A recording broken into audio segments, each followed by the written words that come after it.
Every year, numerous lives are lost, unfortunately, due to drowning incidents. It's important that we know how to help somebody safely when they show signs that they might be drowning. The first thing to think about is recognizing a true drowning victim. Many times we think that they yell for help, which is not the case. In many times, they are so scared and they're already gulping water, they can't actually scream out. So their head's kind of bobbing, their hands are flailing, but they tend not to make any noise. So we need to understand what a drowning victim looks like. Once we've identified that, we're going to use this following system to safely rescue a potentially drowning victim.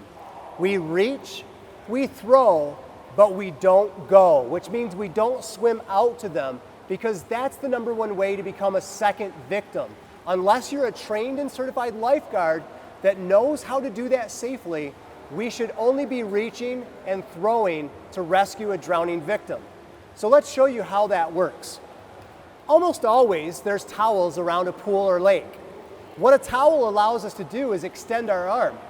But before we use that, let's say that the person, and I've got a helper here to demonstrate, is just a little ways away from the side of the pool. So as she's out there, I can go to the side of the pool and reach my hand out.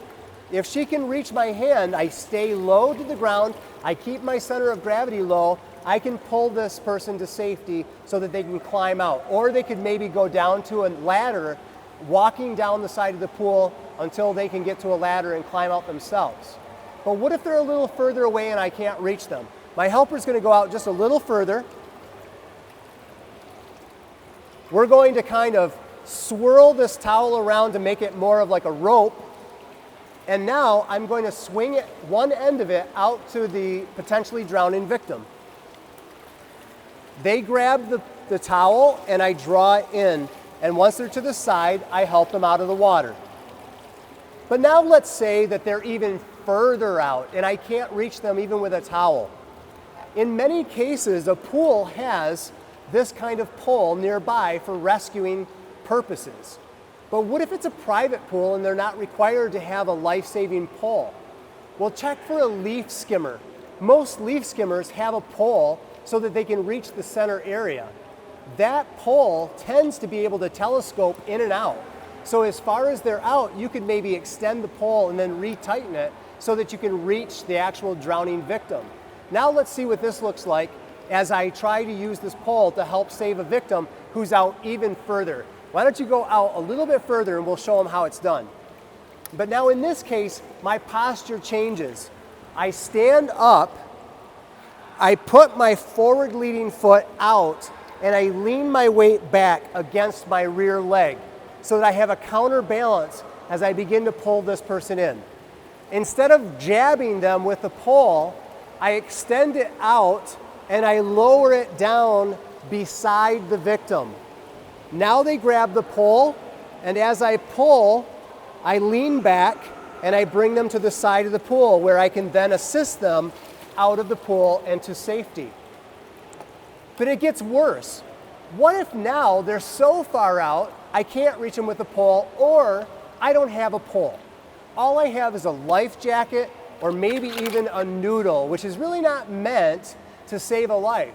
But if it's all I have and it floats, I'm going to use it to throw to them so they have something to help buy them some time.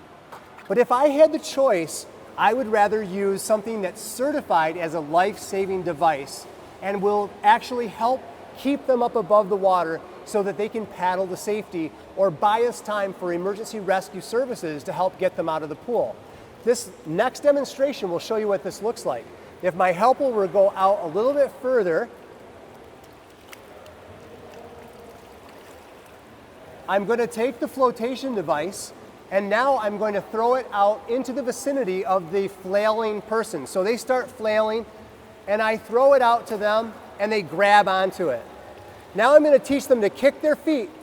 Kick your feet, come to the side of the pool, keep coming, you're doing great. Good job, way to go. And now I can help them out of the pool and to safety. If you're concerned that they took in some water and they're coughing, keep EMS on the way so that we can check their breath sounds and make sure they don't have an aspiration pneumonia developing. If it was a drowning where they're unresponsive and pulled out of the water, that's when we're going to begin CPR. But remember, call 911 as soon as you think there's an emergency. If it's resolved, you can always send them away. But if it's a real emergency, you can never speed them back up. These are some tips on how to help save people when they're having fun in the sun or at the side of the pool.